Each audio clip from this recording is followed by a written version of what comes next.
কাজাখস্তানের আক্তাও শহরে আজারবাইজান এয়ারলাইন্সের বিমান দুর্ঘটনা নিয়ে বেড়েই চলেছে রহস্য।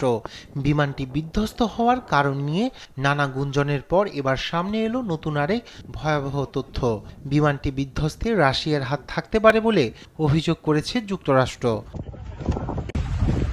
বিধ্বস্ত হওয়া আজারবাইজান এয়ারলাইন্সের বিমানটিতে 40 জন নিহত হওয়ার পিছনে রাশিয়ার প্রাথমিক ইঙ্গিত খুঁজে পাওয়ার দাবি করেছে হোয়াইট হাউসের মুখপাত্র জন কির্বি। মার্কিন যুক্তরাষ্ট্র দুর্ঘটনার তদন্তে সহায়তার প্রস্তাব দিয়েছে বলেও জানান তিনি।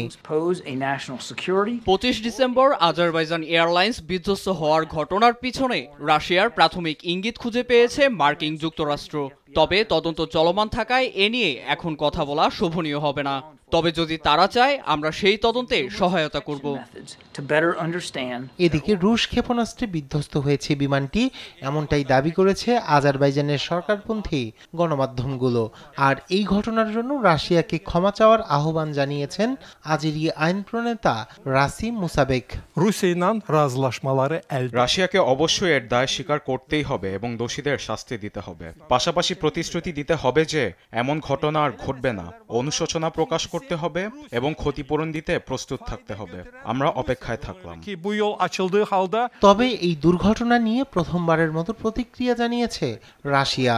ক্রেমলিনের মুখপাত্র দিমিত্রি পেসকভ জানান, কারণ অনুসন্ধানের তদন্ত শেষ না হওয়া পর্যন্ত এ নিয়ে কোনো মন্তব্য করবে না তারা।